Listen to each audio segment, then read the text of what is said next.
The courtroom air was heavy, still as if holding its breath, when the judge leaned back in his high-backed leather chair and let out a short, sharp laugh.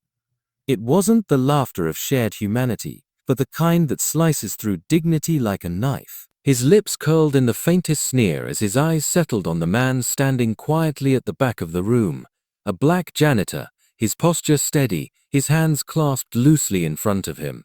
The sound seemed to ripple through the gallery, drawing smirks from a few, silence from most.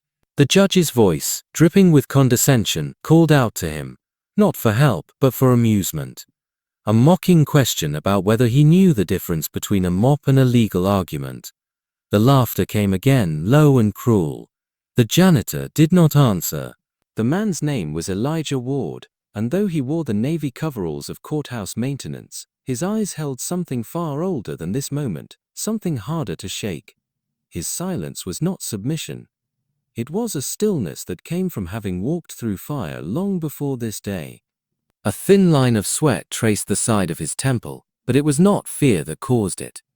His gaze, calm but unblinking, stayed fixed on the judge for a beat longer than politeness allowed, and then shifted away, as if the man seated above him had already spent all the respect he would ever receive.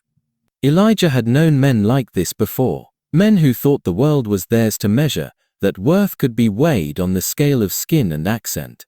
Years ago, in desert heat that could see a bone, he'd stood at the gates of a village surrounded by dust and war. He'd been 22 then, carrying 80 pounds of gear and the weight of 5 soldiers' lives in his hands.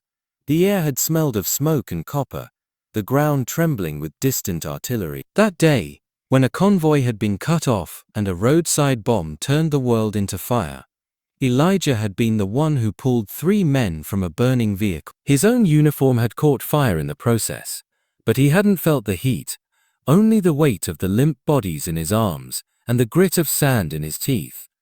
One of those men never woke again. Elijah had stood at his funeral in silence, because no words had ever felt large enough. Back home, the uniform was packed away in a cedar trunk, medals tucked in a shoebox he'd never opened again. Work had to be found, and the courthouse offered stability, even if it also came with muttered slurs when backs were turned, and the occasional smirk from those who saw only his coveralls. He swept their floors, emptied their bins, and fixed their lights, never speaking more than necessary. That quietness unsettled some. Men like Judge Whitford, broad-shouldered, silver-haired, and utterly certain of their own importance, mistook it for weakness. Today was different. The docket had been heavy, the cases ugly. In the lull between hearings, Whitford had called Elijah in front of everyone. A few clerks shifted in their seats, their eyes flicking between the judge and the janitor. The bailiff, a younger man, looked down at his shoes. No one spoke. The power imbalance was complete. Elijah did not answer the question about the mop. He simply stood, his chest rising and falling slowly. The silence stretched uncomfortable now, pulling at the edges of the judge's smirk. Somewhere deep inside, a flicker of unease passed through Whitford, though he masked it with another thin chuckle.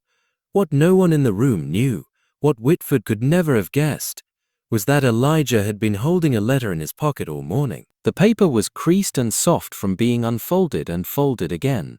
It bore the seal of the Department of Justice and the signature of the state's Attorney General. It named him, not as an employee of the courthouse, but as the lead witness in an internal investigation, one focused squarely on the conduct of judges, including Whitford himself. It had started months ago quietly.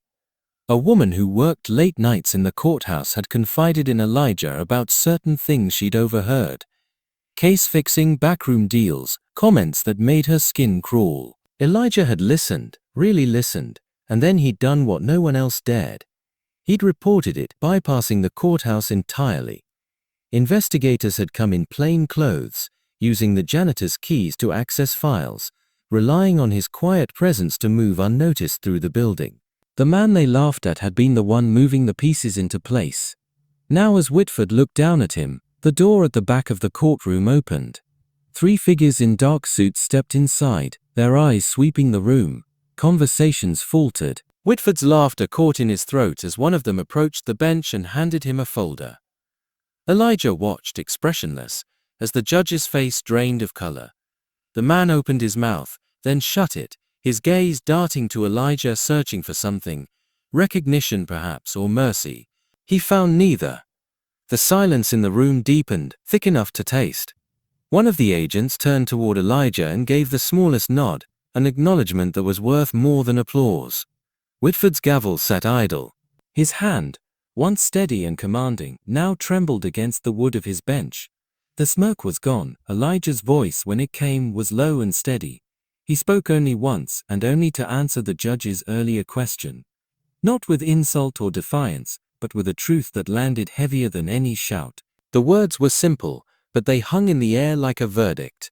That dignity does not need permission, and that respect given under duress is worth nothing at all. For a long moment, no one moved. Then, slowly, people in the gallery began to rise from their seats, not in panic, but in quiet solidarity. Clark stood. The bailiff straightened his shoulders and looked the judge in the eye. Even those who had smirked earlier found themselves unable to meet Elijah's gaze. The agents led Whitford from the bench, his robe flaring briefly as if it were trying to cling to the authority that had just been stripped away. Elijah remained still, hands at his sides, as the weight of the moment settled. This was not triumph. It was not revenge. It was the simple righting of a balance that had been skewed for too long.